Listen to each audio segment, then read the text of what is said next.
Hey, what's going on, guys? Welcome to another episode of the Savage Lifestyle Health and Wellness series, where today we're going to be discussing cheat days, just how much fat did you actually gain, and how to really get back on track.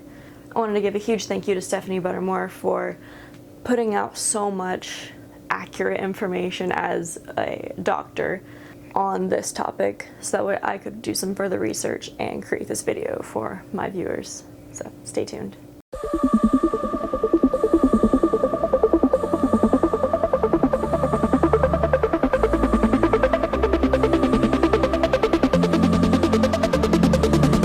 So, first things first, what exactly is a cheat day? A cheat day is an acute caloric surplus over a 24-hour period.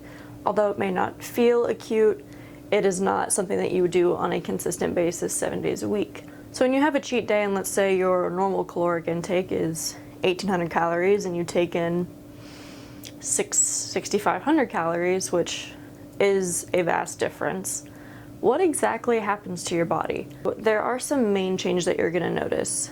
Your blood pressure, which is your systolic over your diastolic ratio, which will change. Not incredibly though, it won't change a lot. There's only a few things that'll majorly change it, and increasing your calories is not really one of them. Your blood glucose levels, your blood sugar if you will change, most definitely. And blood glucose or blood sugar is kind of determined by when you intake glucose, sugar, that being bread, carbs, sweet potatoes, candy.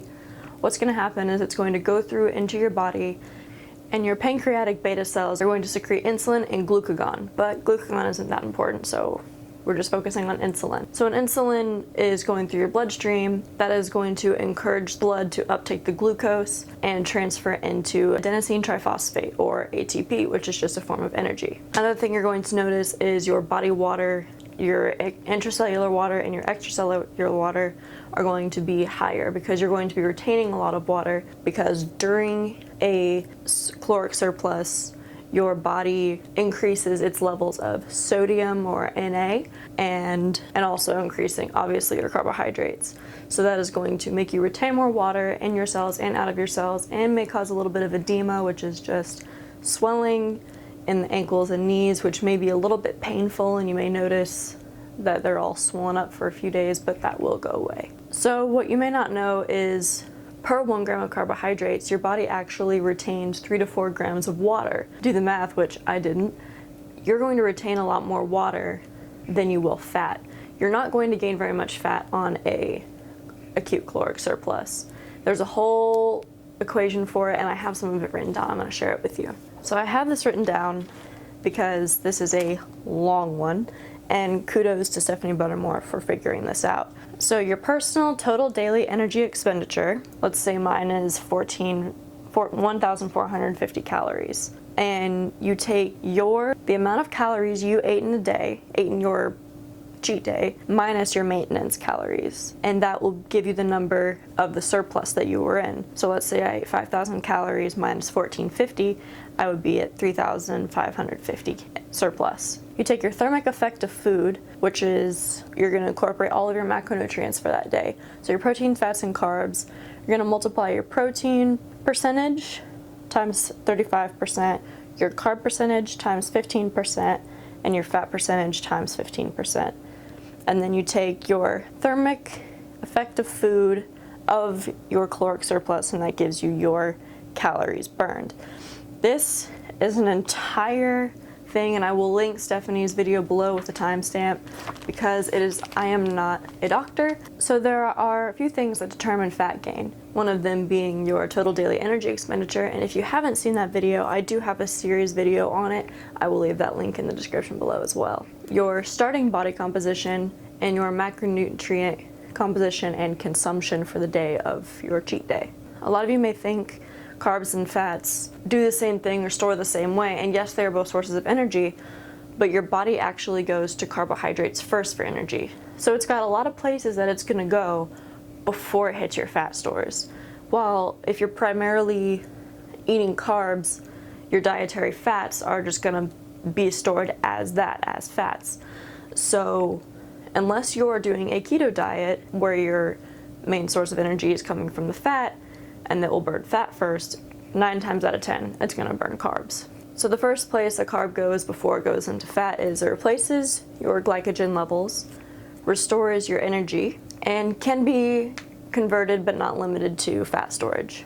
Like I said before, dietary fats will be stored primarily as fat. And you're not, with that big equation I was saying earlier, it actually helps you to kind of estimate, get a closer estimate of how much fat you actually put on during a acute caloric surplus.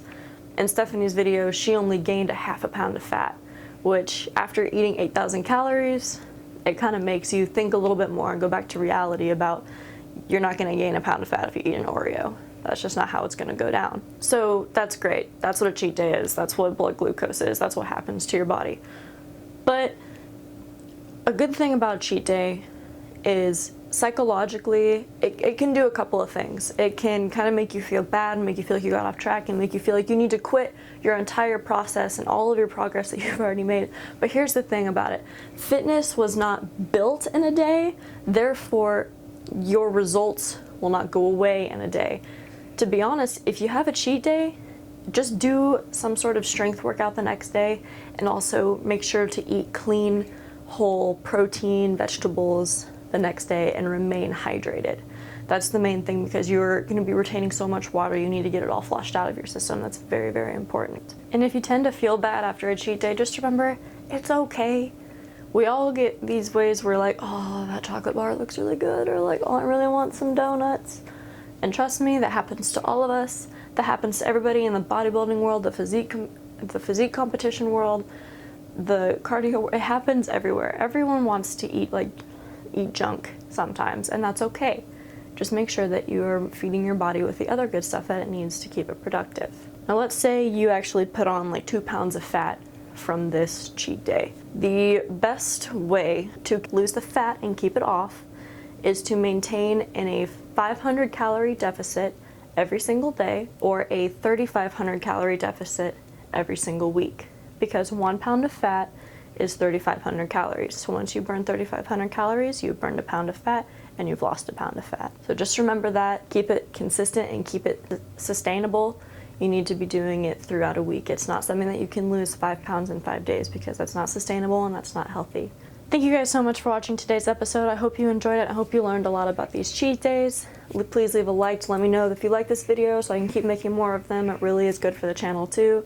Comment, let me know what you want to see next, and of course subscribe and like and do all this good stuff, and share it with your friends, because everyone wants to know just what happens after they have a binge. I know I do. I know my best friend does. It's just something that happens. So thank you guys so much for watching, and have a good one. Hope to see you on the next one.